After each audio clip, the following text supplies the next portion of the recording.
السلام علیکم ورحمۃ اللہ وبرکاتہ۔ دوستوں، امید کرتا ہوں آپ خیریت سے ہوں گے۔ میں ہوں محمد مقصود قاسمی اور آپ دیکھ رہے ہیں باغ مدینہ یوٹیوب چینل۔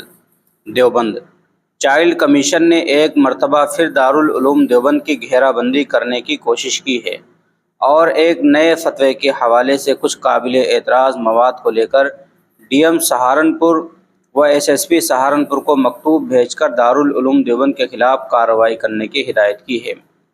حالانکہ دارالعلوم دیوبند نے صاف کیا ہے، جس طرح کے فتوے کا حوالہ دیا جا رہا ہے ایسا کوئی فتویٰ ہماری سائٹ پر نہیں ہے۔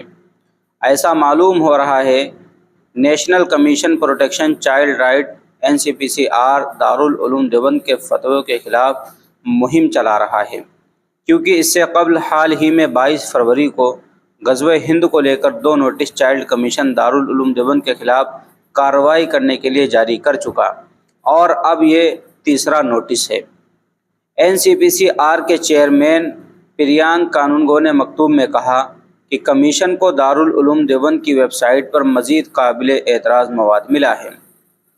انہوں نے اتر پردیش پولیس کو ہدایت دی ہے کہ وہ دارالعلوم دیوبند کے خلاف اپنی ویب سائٹ پر گمراہ کن اور قابل اعتراض مواد کے لیے فوجداری مقدمہ درج کرے۔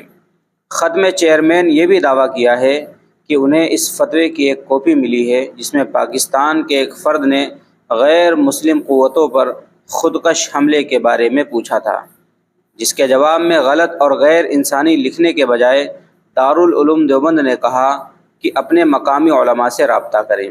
کانونگو نے کہا کہ یہ ایک بار پھر اجاگر ہو رہا ہے کہ اس طرح کے فتوے ملک کے ساتھ ساتھ قومی سلامتی کے معاملے کے لیے انتہائی خطرناک ہیں۔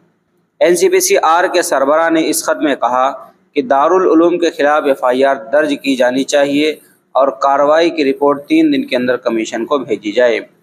یہ مکتوب UP کے چیف سیکریٹری اور اسٹیٹ ہوم ڈپارٹمنٹ کے سیکریٹری کو بھی بھیجا گیا ہے۔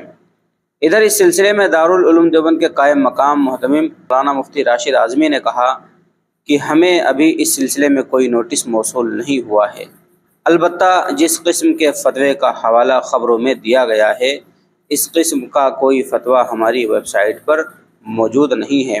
تو دوستو، یہ تھا پورا کا پورا معاملہ کہ ایک نئے فتوے کے حوالے سے چائلڈ کمیشن نے پھر بھیجا دارالعلوم دیوبند کو نوٹس۔ دارالعلوم دیوبند نے کہا کہ اس طرح کا کوئی فتویٰ ہماری ویب سائٹ کے اوپر موجود نہیں ہے۔ تو دوستو، ایک مرتبہ پھر دارالعلوم دیوبند کی گھیرہ بندی کرنے کی کوشش کی جا رہی ہے۔ اللہ سے دعا کریں اللہ تبارک و تعالیٰ دارالعلوم دیوبند کی، دارالعلوم کے اکابرین کی حفاظت فرمائیں۔ اب آپ حضرات کا اس خبر کے متعلق کیا کہنا ہے؟ نیچے کمنٹ باکس میں اپنی رائے کا اظہار ضرور کریں۔ پہلی بار چینل پر آئیں سبسکرائب بھی کر سکتے ہیں۔ چلیے دوستو، پھر ملتے ہیں انشاءاللہ جلدی کسی نئے ویڈیو میں۔ السلام علیکم ورحمۃ اللہ وبرکاتہ۔